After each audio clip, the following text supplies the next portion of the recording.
গায়েব মানে অন্যের অ্যাকাউন্টে চলে যাচ্ছিল। আর এই ঘটনায় ইতিমধ্যে বেশ কয়েকজনকে গ্রেপ্তার করেছে। কিন্তু এই ট্যাবের টাকা গায়েবের জের আবাসের টাকা নিয়ে এবার সতর্ক হলো রাজ্য। তালিকাভুক্তদের টাকা দিতে রাজ্যের সুরক্ষা বলয় সাইবার প্রতারণা ঠেকাতে বিশেষ পোর্টাল খোলা হলো। পোর্টাল তৈরি করলো পঞ্চায়েত এবং গ্রামোন্নয়ন দপ্তর। আরো ডিটেল আপনাদের জানাবো, সোমরাজ রয়েছে প্রতিনিধি। সোমরাজ, কি পদক্ষেপ নেওয়া হলো সাইবার প্রতারণা ঠেকাতে এবং এই পোর্টাল থেকে কি সুবিধা পাবেন উপভোক্তারা? দেখো, মূলত পোর্টাল দিয়েই সরাসরি এসএমএস করে উপভোক্তাদের জানিয়ে দেওয়া হবে যে তারা নির্বাচিত হলেন কি হলেন না এই আবাসের টাকা পাওয়ার জন্য। দ্বিতীয়ত, যেটা অত্যন্ত গুরুত্বপূর্ণ, ট্যাবের টাকা গায়েব হওয়ার ঘটনার পর উপভোক্তাদের যে অ্যাকাউন্ট সেটা ভ্যালিডেশন করতে এবার গ্রাম পঞ্চায়েত ধরে ধরে ক্যাম্প করা হবে, যা নিঃসন্দেহে নজিরবিহীন। তার কারণ প্রত্যেকটি গ্রাম পঞ্চায়েতে ক্যাম্প হবে, বিডিওরা, গ্রাম পঞ্চায়েতের আধিকারিকরা তারা এই ক্যাম্প করবেন এবং কবে কোথায় ক্যাম্প হবে উপভোক্তাদের তা জানানোর জন্য এসএমএস মারফত তা জানানো হবে এবং সেই পোর্টাল থেকেই এসএমএস করে জানিয়ে দেওয়া হবে যে কবে কোথায় ক্যাম্প হবে, যাতে উপভোক্তারা সরাসরি ক্যাম্পে এসে তাদের যাবতীয় তথ্য যাচাই করে নিতে পারেন।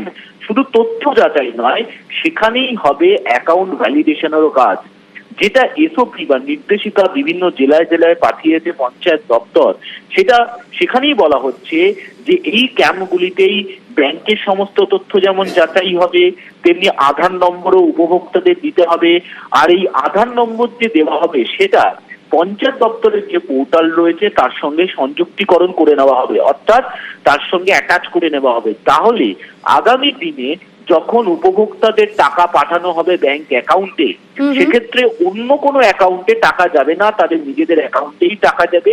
গোটা প্রক্রিয়াটিকে কিভাবে বাস্তবায়ন করা হবে তার জন্য ইতিমধ্যেই প্রশিক্ষণ দেওয়ার কাজও শুরু করেছে রাজ্যের পঞ্চায়েত দপ্তর। উত্তরবঙ্গের জলপাইগুড়ি জেলাতেও ইতিমধ্যেই পাইলট প্রকল্প হিসাবে গোটা কাজটি করেওছে এক প্রস্ত রাজ্যের পঞ্চায়েত দপ্তর।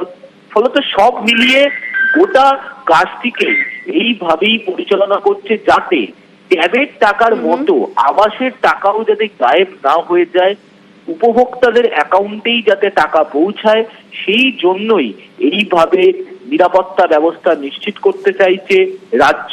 15ই ডিসেম্বরের পর থেকে আবাসের টাকা উপভোক্তাদের অ্যাকাউন্টে পাঠানো হবে, তার আগেই এইভাবেই পরিকল্পনাটিকে সাজানো হয়েছে বলেই নবান্ন সূত্রে খবর।